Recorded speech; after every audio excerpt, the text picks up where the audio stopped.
Okay, this is the first of two short videos for Lesson 2.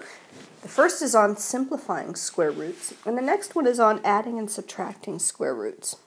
So let's think about it. What is the value of 5 squared?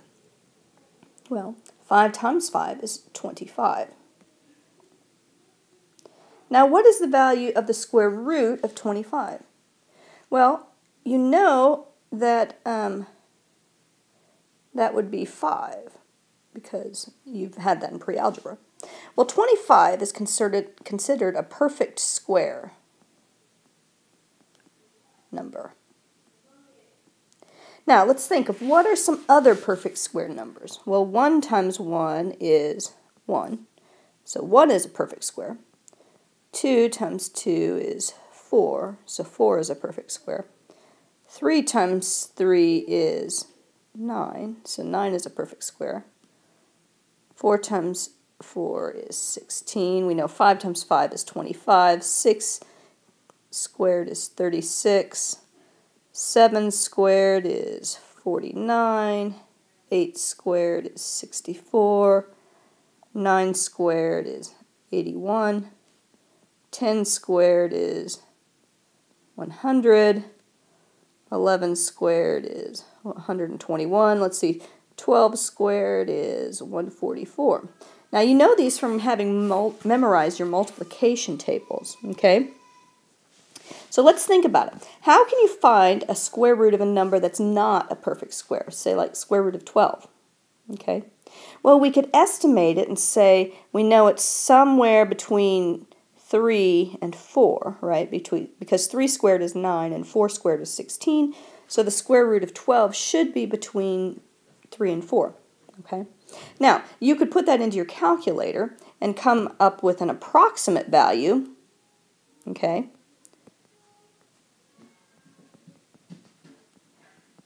And that's a decimal value that's close to the actual value, but it's not exact, because 12, square root of 12, is actually an irrational number. And that's a number with a decimal that doesn't repeat and doesn't end. And so because it doesn't end, it goes on to infinity with numbers that keep adding up and they have value. Okay? So if we want to express square root of 12 in a method that allows us to keep its full value, then we need to have some method of doing that. And we leave that in square root notation to keep its actual value.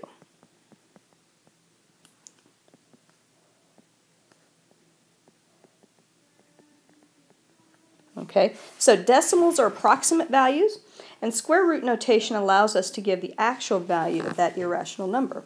So let's find out what the square root of 12 is equal to. Okay, and to do that, we're going to use a factor tree. And factor trees are very easy. What we're looking for in this are perfect squares, okay, or pairs of numbers that when multiplied together give you a perfect square. So 12 is, let's see, 4 times 3. Well, 4 is a perfect square, okay? So the square root of 4 is 2, right? And if we multiply that out again, we know that 2 times 2 is 4. So 4 manifests itself as a pair of 2's, okay? But we know that the square root of 4 is 2. So if we look at this as the square root of 4 times 3, or the square root of 2 times 2 times 3, right? Then what we really have is a square root of 4 times the square root of 3. Well, the square root of 4 is 2. So 2 square root of 3 is the simplified way of expressing the square root of 12 as an irrational number.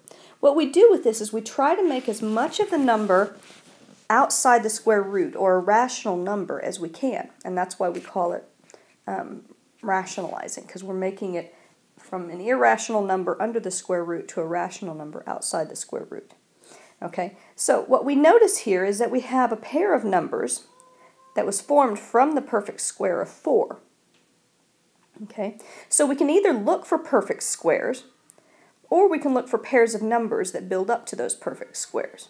Okay, and 2 underneath the radical a pair of numbers underneath the radical, like a pair of 2's here, actually represents one of those numbers outside the radical because of the perfect squared nature of things.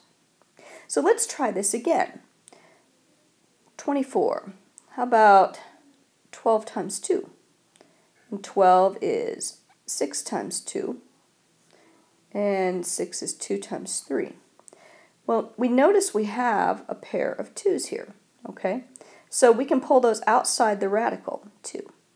Now the stuff that's left underneath, we have a 2 and a 3 here, it still doesn't have a pair. So it's going to stay underneath the radical as 2 times 3, which multiplies together to give me 2 square root of 6. Okay, so 2 square root of 6 here is our answer for how to simplify or rationalize square root of 24. Now, there's an easy way to check this. If you're not sure if you did it right and you don't have a calculator that does it for you, which I'm hoping you don't, you can put the square root of 12 into your calculator and find its decimal value, its approximate value. You can also put your 2 square root of 3 into the calculator and check its decimal value. If the two are the same decimal value, you know that you simplified it properly. Okay, so that's kind of a cheating way to make sure you did it right, but it works. So I highly recommend checking your answers to make sure you simplified them properly. Now let's look at the square root of 80. Well, we know that's going to be 8 times 10. 10 is 2 times 5. 8 is 4 times 2. 4 is 2 times 2, so we actually have 2 pairs of 2's that we can pull out.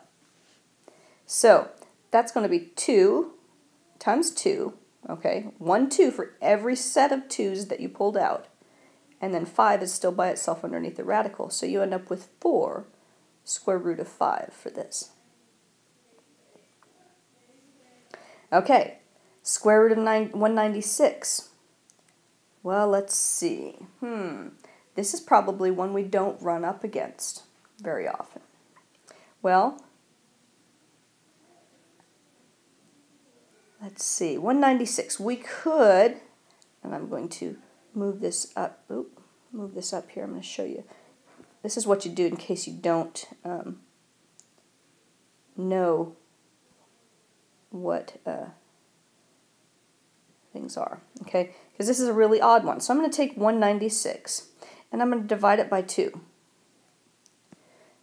And that gives me 2 goes into 19 9 times with 1 left over. And 2 goes into 16 8 times. So we know it's 2 times 98. Well, 98 is divisible by 2 again because it's even. So we have 4 and then carry our 1 and then 9. So 2 and 49. Well, now we're cooking because we have 7 and 7 for 49.